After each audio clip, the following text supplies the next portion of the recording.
What's going on, you guys? Today I'm playing Destiny 2 on NVIDIA Geforce now. I know I'm a little late to the party, but with Destiny that went free, Destiny 2 went free. I grabbed it for the PC. I obviously have it for the Xbox One, and I've grinded the hell out of it on the Xbox One. I do not have Forsaken though. I do not want to pay what they want for Canadian for that DLC, though it would be nice to actually have it. Because obviously with having that you can do a lot more and your level can go higher. It's like 600 light or more, and then obviously with them having the Black Armory and all this other stuff, I am a big fan of Destiny. But anyhow, they had it free on PC. I grabbed it.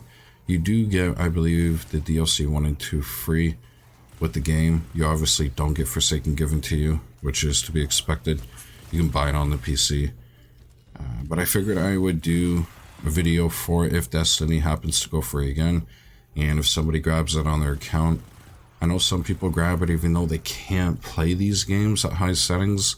They still grab them to just have it in their library. And if somebody's playing on the NVIDIA GeForce Now, I figured I would do a video showcasing how the game is running on the service. And it runs good, as most games that you play on here will run good. I noticed on my videos that I have done of different games and the initial review, which has like 17,000 views, some people have commented. If you didn't watch my last video or comment on the initial video, which the last video, which was the CSGO Battle Royale one, I spoke about a few things you can do. GeForce Now offers where you can pick a different server. The recommended server may give you latency. If you do a speed test, your latency could be 41 milliseconds. It could be even higher. I would suggest that you do a speed test on that server and see what it comes back with. I picked a different one and I ended up getting 24 milliseconds. When I was on the recommended server, what was happening, you see that little indicator in the corner of the signal? It was going from 4 to 3 to 2 to 1 bar and then back up and back down. It was doing it probably every 30 seconds, and it was telling me that there was low connection or whatever the error is, and I could tell the game was messing up. So the experience wasn't good. After changing it, it stayed on 3. Sometimes it went to 4, but it didn't drop down, which was nice. So your experience could be crap because of that. Now, they also give you a pile of other options for data saver, competitive, I think, and customize. If you're having an issue doing 1080 because of your connection, as you can see, it dropped down there, but that's the only time it happened out of playing this. And it didn't even notice it dropping down. But if you're having a hard time doing 1080, put it to 720. If you're somebody doing 120 FPS, do 60. If you can't do the 50 MB max limit, do 40. If you can't do 40, do 30. Do 30 at 720. See how it plays. And pick a different server. And if you're somebody who's going off a wireless, try to be on 2.4. It can penetrate through walls where 5 gigahertz bandwidth has a hard time unless you have like a $300 router with 8 antennas. Even then, try switching from the 2.4 or the 5 gigahertz.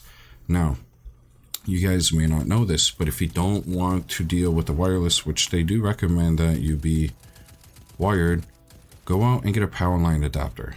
I know that makes it sound stupid. You can actually pick up one power line adapter, a pack of 2, for 20, 30, 40 bucks, depending on where you live, or if you look on Amazon, you can find them cheap. Okay, you will need 2 of them. You will need one to be plugged in by your router and one to be plugged in the room that you have your laptop or your PC or whatever you're doing this gaming on.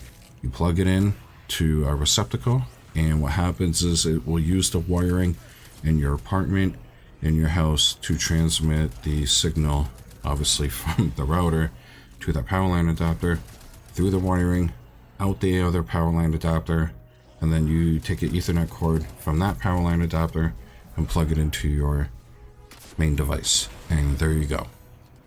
You should get the full speed that you would be if you were directly plugged into that router, okay, or modem, whatever it may be.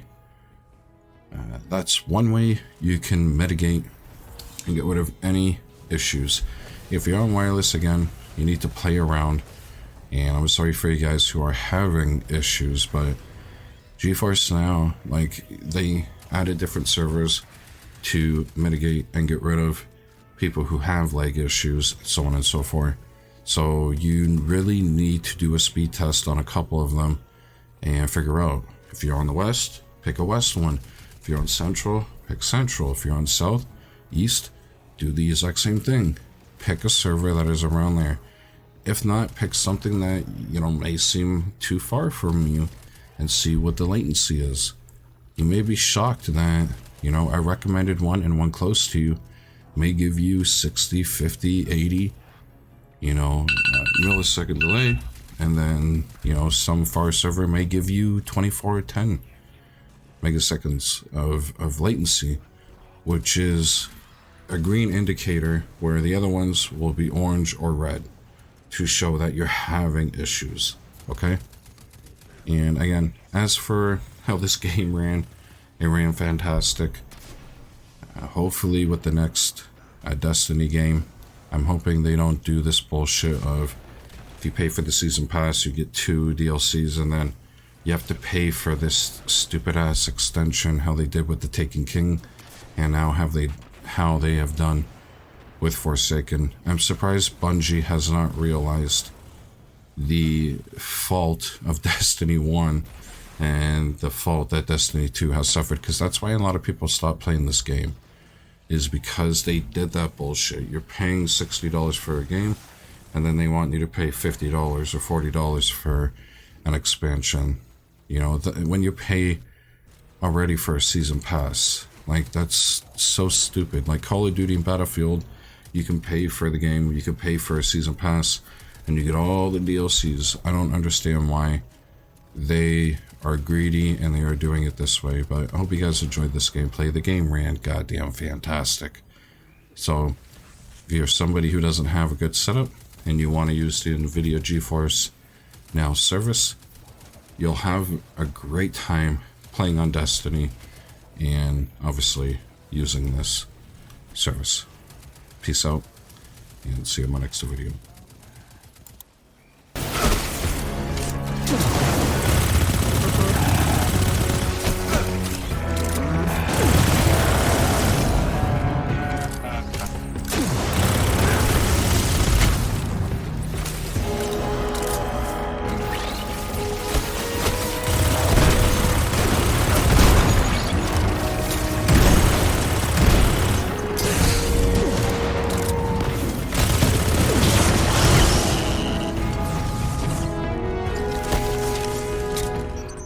That did it. Killing the servitor brought the power back on. Good job. Maybe I'll finally get my booster one of these days.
Hawthorne, we're out of the mine and heading your way.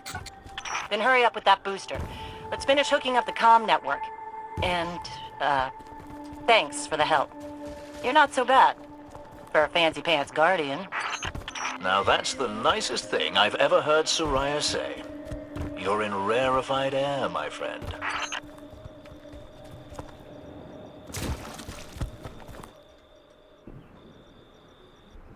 Made it to the end of the video. Thank you for watching. Don't forget to like, comment, subscribe. Don't forget, on the left is a video you may like, and on the right you can check out my last video. Again, thank you for checking out the video. It means a lot. See you on my next one. Peace.